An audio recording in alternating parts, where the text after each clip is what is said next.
Hello friends, welcome to my जो post channel. आज हम आपको मध्य प्रदेश पुलिस भर्ती के बारे में बताने वाले हैं।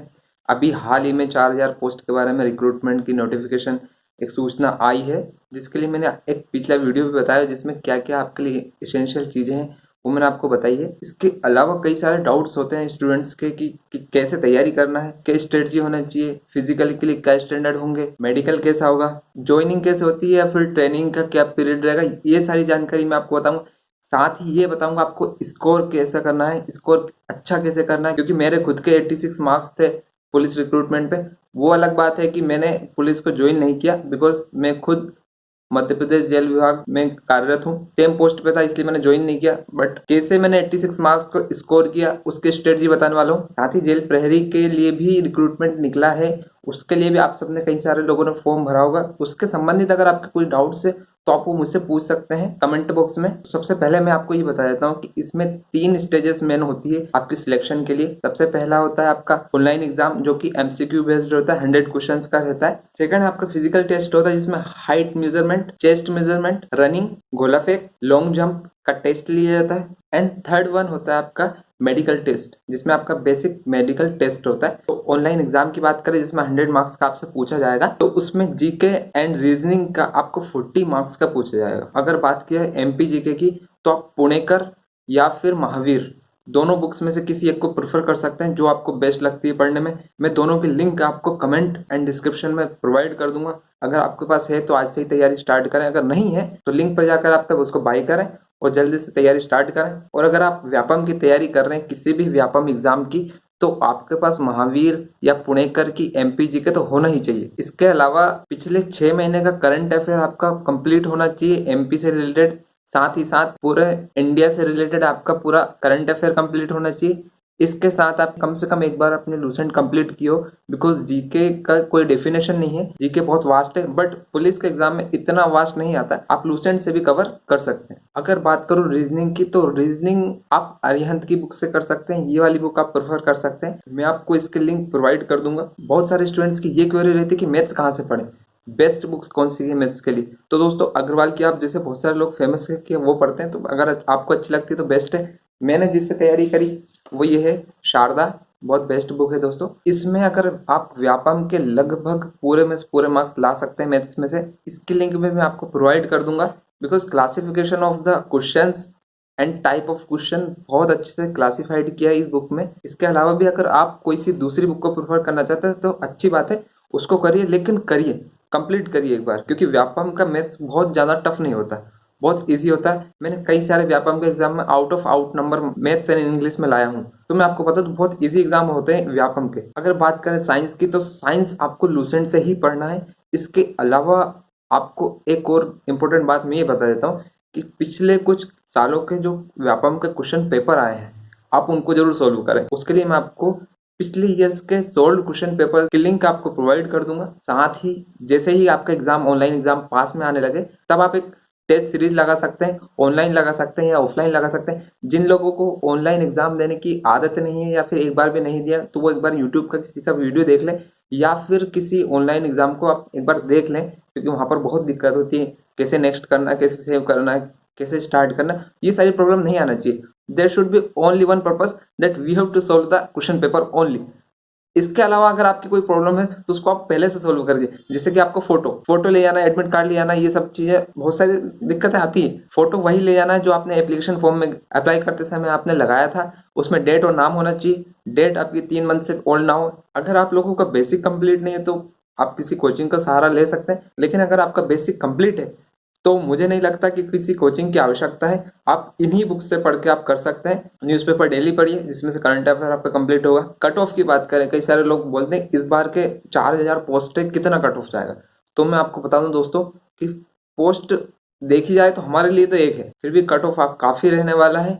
कॉम्पिटिशन ज़्यादा है, कैंडिडेट्स ज़्यादा है, 2-3 साल से भर्ती नहीं आई है, वो एक कंपटीशन बढ़ चुका है। मेरा मानना है जनरल ओबीसी के लिए मिनिमम 75 मार्क्स लाना बहुत आवश्यक होगा, और एससी एसटी कैटेगरीज के लिए 68 to 70 मार्क्स बहुत आवश्यक है। तो इन बुक्स को कम से कम एक दो बार तो आप बिल्कुल पूरा पढ़ें, अच्छे से पढ़ें, जीके को रेगुलर पढ़ें। जैसे ही आपका ऑनलाइन एग्जाम क्लियर होता है, अमूमन 1 से 1.5 महीने में आपका रिजल्ट आ जाता है। जिनका अब अगर बात करें फिजिकल की, तो जिनका फिजिकल अच्छा है तो वो बाद में भी स्टार्ट कर सकते हैं, लेकिन जिनका फिजिकल अच्छा नहीं है वो आज से ही स्टार्ट करें, थोड़ा थोड़ा दौड़ना, थोड़ी थोड़ी long jump, shot put throw. अगर फिजिकल स्टैंडर्ड की बात करूं, जो फिजिकल टेस्ट होगा, तो फिजिकल टेस्ट में जो हाइट होनी चाहिए वो मेल कैंडिडेट के लिए 168 सेंटीमीटर होना चाहिए, मेल एसटी कैंडिडेट के लिए 160 सेंटीमीटर होना चाहिए और फीमेल कैंडिडेट के लिए 158 सेंटीमीटर होना चाहिए। अगर चेस्ट की बात करूं तो मेल कैंडिडेट जनरल के लिए 81 सेंटीमीटर होने चाहिए बिना फुलाए, और फुलाए 86 सेंटीमीटर। खैर ज्यादा डिपेंड नहीं करता, बट 81 सेंटीमीटर होना चाहिए आपका। और एसटी मेल कैंडिडेट के लिए 76 सेंटीमीटर होना ही चाहिए। इसकी जो रनिंग होती है, जहां पर सबसे ज्यादा लोगों को दिक्कत होती है कि रनिंग कितनी होती है, कितने मिनट में होती है, तो दोस्तों मैं आपको बता देता हूँ कि रनिंग सबके लिए 800 मीटर होती है और एक चांस मिलता है आपको, इसके लिए डबल चांस नहीं मिलता। मेल कैंडिडेट्स के लिए आपको 2 मिनट 45 सेकंड दिए जाएंगे 800 मीटर के लिए, फीमेल कैंडिडेट के लिए 4 मिनट दिए जाएंगे, एक्स आर्मी मैन जो रहते हैं उनके लिए 3 मिनट 15 सेकंड दिए जाएंगे और होम गार्ड के लिए 3 मिनट 15 सेकंड दिए जाएंगे। तो इसमें एक ही बार में आपको रनिंग कंप्लीट करनी है विद इन द टाइम। अगर बात करूं गोला फेंक की, तो गोला फेंक आपका मेल कैंडिडेट्स के लिए 7.26 केजी का रहता है, जो आपको 19 फीट फेंकना है। फीमेल कैंडिडेट्स के लिए 4 केजी का रहता है, जो फीमेल कैंडिडेट्स को 15 फीट फेंकना है कम से कम। एक्स आर्मी मैन के लिए 7.26 केजी का रहता है, जो 15 फीट फेंकना है। और होमगार्ड सैनिक के लिए 7.26 केजी का रहता है, जो कि 17 फीट फेंकना रहता है। इसके बाद जो अगली स्टेप है वो आपकी लॉन्ग जंप। दोस्तों मेल कैंडिडेट्स के लिए लॉन्ग जंप 13 फीट है, फीमेल कैंडिडेट्स के लिए लॉन्ग जंप 10 फीट है, एक्स आर्मी मैन के लिए लॉन्ग जंप 10 फीट है एंड होमगार्ड सैनिक के लिए लॉन्ग जंप 12 फीट है। तो ये आपके फिजिकल टेस्ट में सब होने वाला है, इसका आप ध्यान रखें। अगर आप इनके लिए तैयार हैं तो बिल्कुल रेगुलर प्रैक्टिस रखें, अगर नहीं है तो इनके लिए अचीव करें। कैसे अचीव करना है? प्रैक्टिस करें, practice makes the man perfect. वो एक डायलॉग है ना कि जब तक तोड़ेंगे नहीं, जब तक छोड़ेंगे नहीं। तो आपको जो भी कमजोर है आपका, आप उसके पीछे लग जाइए, करना है करना है। जैसे आपका फिजिकल होता है उसके बाद पास्ड कैंडिडेट्स की एक मेरिट लिस्ट बनती है, जिसके लिए आपको यूनिट सिलेक्शन करना पड़ता है बाद में। आप डीएफ यानी कि डिस्ट्रिक्ट फोर्स में जाना चाहते हैं, या एसएफ स्पेशल आर्म्ड फोर्सेस में जाना चाहते हैं, बटालियन ज्वाइन करना चाहते हैं, या फिर स्पेशल ब्रांच ज्वाइन करना चाहते हैं, जो भी आप ज्वाइन करना चाहते हैं, आप प्रायोरिटी वाइज आप उसको सेलेक्ट कर सकते हैं। जो भी आपको कन्वीनियंट लगे वो पोस्ट आप एक बार कंसर्न कर लीजिए, अगर आपको नॉलेज नहीं है।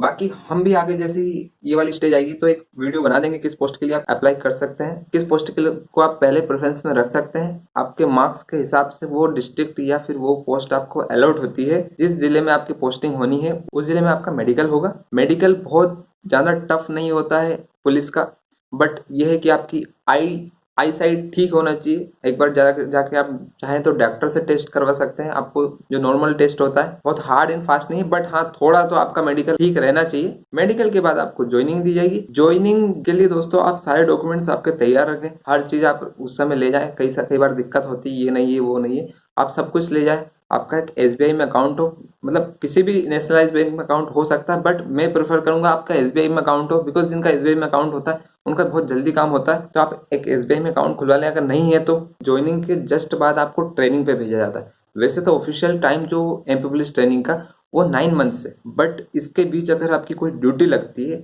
जैसे चुनाव ड्यूटी या फिर और अदर कोई VIP duty, then in that condition वो आपकी ट्रेनिंग में काउंट नहीं होती। तो कई बार वो एक्सटेंड होकर 1-2 महीना बढ़ जाती है, बट बेसिकली आपका 9 मंथ्स की एक ट्रेनिंग होगी। ट्रेनिंग पीरियड से आपको घबराना नहीं, ट्रेनिंग बहुत अच्छी होती है, चाहे वो मेरे डिपार्टमेंट में हो, चाहे वो पुलिस डिपार्टमेंट में हो। क्योंकि मेरे भैया पुलिस में है, मेरी दीदी सीआईएसएफ में, हम तीनों भाई बहन फोर्स डिपार्टमेंट में हैं। हमें पता है कितना मजा आता है ट्रेनिंग में। It is a golden time of any force department. उसको कभी हावी नहीं होने देना है अपने ऊपर, इसको एंजॉय करना है, बिकॉज जिसने ट्रेनिंग अच्छे से कर ली उसके लिए जॉब बहुत ईजी हो जाती है। अगर बात करें बेसिक सैलरी की, तो आपकी जो सैलरी स्टार्टिंग रहेगी वो बेसिक रहेगी 19,500। जैसे ही आपकी पोस्टिंग हो जाती है आपकी ट्रेनिंग के बाद, तो तब आपके दूसरे अलाउंस मिलना भी स्टार्ट हो जाते हैं। आपको हाउस रेंट अलाउंस मिलना स्टार्ट हो जाता है। अगर आपको हाउस अलॉट नहीं हुआ है तो डीए मिलना स्टार्ट हो जाता है सिटी के हिसाब से। माइनर चेंजेस रहता है, तो इस सिटी का थोड़ा अलग, दूसरी सिटी का अलग। इसके अलावा पुलिस में आपको 13 महीने की सैलरी मिलती है, 6-6 महीने में हाफ सैलरी मिलती है। इस प्रकार से आपकी 13 महीने की सैलरी हो जाती। तो मुझे लगता है मैंने सब कुछ लगभग कवर किया है। अगर मैं बताऊं मैंने 86 मार्क्स कैसे अचीव किए, तो दोस्तों मैंने शारदा बुक को 3 बार पढ़ा था, हर एक क्वेश्चन मैंने उसका सोल्व किया है। मैंने अरिहंत की रीजनिंग पढ़ी थी, मैंने महावीर और पुणेकर दोनों को पढ़ा था एमपीजीके के लिए। लूसेंट मैंने एक बार पढ़ी है। एंड कुछ प्रीवियस ईयर के क्वेश्चन पेपर आपको जरूर सोल्व करना है। मैंने वो किए थे, इसलिए मुझे एक आइडिया हो गया था किस प्रकार से व्यापम क्वेश्चन पूछती है। इसी के साथ आपको अगर जेल प्रहरी के बारे में कोई भी जानकारी चाहिए तो मुझसे पूछ सकते हैं, मैं एक सेपरेट वीडियो उसके लिए भी बना दूंगा। तो गाइस बिल्कुल तैयार रहिए, अच्छे से तैयारी करिए, आज से ही जो बुक्स आपके पास है उनसे करिए, जो जब तक आपके पास दूसरी बुक्स नहीं है उनको खरीदिए और जल्दी से प्रिपरेशन कीजिए। फिजिकल की तैयारी कीजिए अगर आपका फिजिकल अच्छा नहीं है तो। और कोई भी अगर आपको कोई डाउट हो, कोई क्वेश्चन हो तो आप मुझसे कमेंट बॉक्स में पूछ सकते हैं, मैं आपके हर क्वेश्चन का जवाब देने वाला हूँ। मेरी तरफ से आप सबको बेस्ट ऑफ लक, बहुत अच्छे से तैयारी कीजिए। और अगर आपको वीडियो पसंद आई तो लाइक एंड शेयर कीजिए वीडियो को और सब्सक्राइब कीजिए हमारे चैनल माई जॉब पोस्ट। जय हिंद।